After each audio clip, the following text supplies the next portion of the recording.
And finally, new rule, it's time to admit that here in America, there really is such a thing as the deep state. But it's not the one MAGA Nation is freaked out about. The FBI is not a bunch of closet radicals. It's a bunch of guys who iron their underwear. Washington is a city full of big stone buildings, full of bureaucrats, but they're not plotting against real Americans. They're issuing passports, cutting Social Security checks, running the census, updating maps, buying bullets for Ukraine, inspecting dog food, ordering blue plastic gloves for the TSA, and measuring the methane in cow farts. But there is a deep state, which is the bureaucratic class that justifies its existence by making up new rules, and that's my job.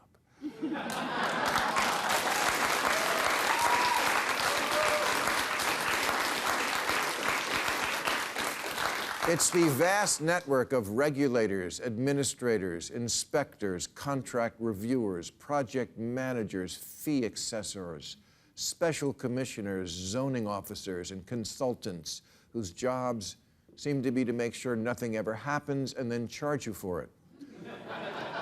The people who answer the phone, "Permit office, how may I hinder you?"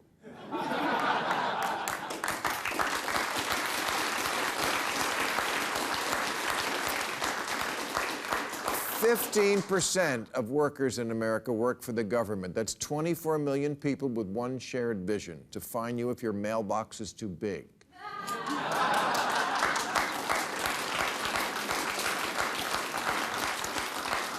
They say a conservative is a liberal who just got mugged, but it could also be a liberal who just got cock-blocked trying to remodel a porch. Oh, yeah.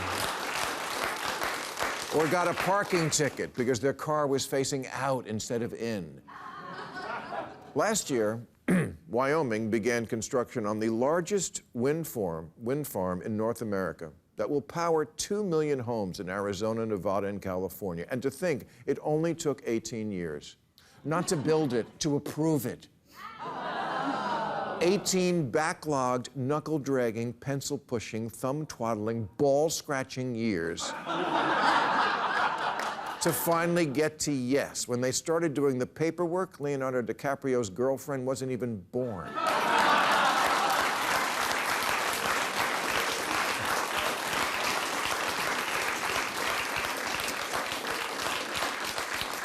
And how ironic, with all the talk about the urgency of switching to green energy, our deep state of petty tyrants wasted almost 2 decades on permitting and nitpicking over the environmental impacts and social effects of the very thing that would most positively impact the environment.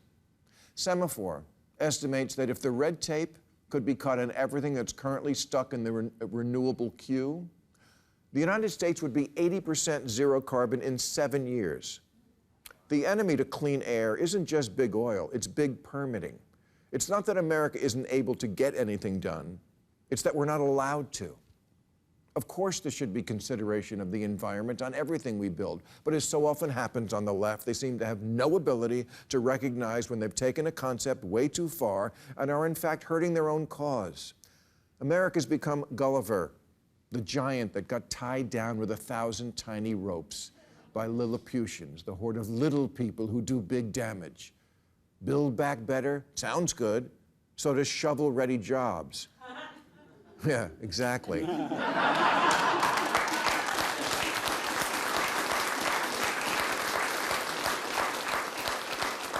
As Barack Obama once said, one of the biggest lessons he learned as president was there is no such thing as shovel-ready projects. Environmental impact statements used to be a few pages long. Now they're thousands of pages of legalistic nonsense and take an average of 4.5 years to complete, with thousands of bureaucrats filling out millions of paper forms that kill hundreds of forests to answer the question, is this good for the environment? In San Francisco, the city's so nice you'll step in poop twice.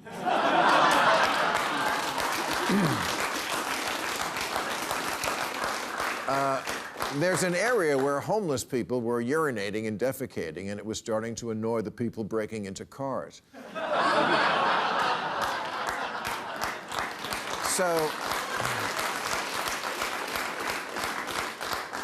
So So the city tried to build a public toilet last year, but then gave up when the cost hit $1.7 million. Not $1.7 million for a public toilet system, $1.7 million for one toilet. And this wasn't some magic toilet that catches your phone when you drop it. So then a private company took pity on San Francisco and offered to build them their toilet for free. But after, quote, project management, construction management, architecture and engineering fees, permits, civic design review, surveys, contract preparation, and cost estimation, the free toilet was still going to cost almost $1 million. You know, if you tack on fees like that, you're not a city, you're an airline.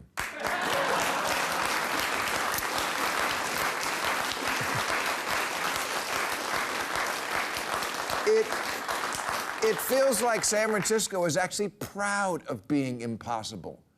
Asked about the toilet, a spokesman for the Department of Public Works said, "We are a city of public input." Okay, but I'm stepping in public output.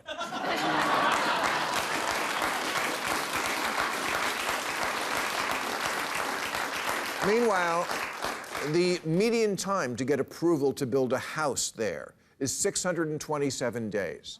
That's 217 days longer than it took to build the Empire State Building. You need 87 permits, 15 from the Planning Commission, 26 from the Public Utilities Commission and the Fire Department, 19 from building inspectors, 17 from the Public Works, 10 related to public spaces, and 1 from a guy in a T-shirt that says Federal Boob Inspector.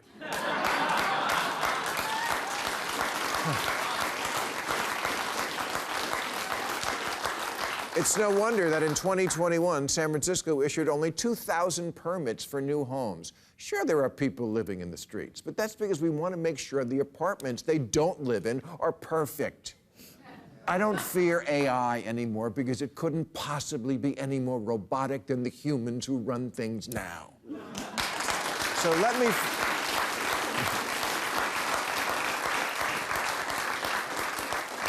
me finish with this. Not that there was ever any reason to build it in the first place, and not that there would be any reason to do it again, but just as an exercise in realizing how far we've regressed as the can-do people, I think we should all try to imagine how it will go down if we tried to sculpt Mount Rushmore out of a mountain today. First, we'd have to make the mountain handicap accessible, so we could hire handicapped people to work on the side of a mountain. Then there'd be a 10-year delay while we studied the effect of construction noise on the mating habits of woodchucks. Then another 10 years to obtain ethnically sourced dynamite and find a sculptor who doesn't only work from home.